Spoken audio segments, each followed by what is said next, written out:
Wamachinga waliandaliwa eneo maalum pale soko la Machinga kwa ajili ya biashara.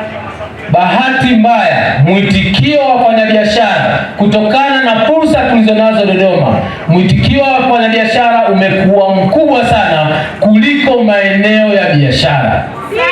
Umepelekea sasa eneo la Machinga limekuwa dogo. Wafanyabiashara wamekuwa ni wengi, wamekosa maeneo na wamerudi tena mitaani. Imekuwa tuna changamoto ya kuhangaika kuwatoa, lakini sehemu ya kuwapeleka imekuwa ni finyu.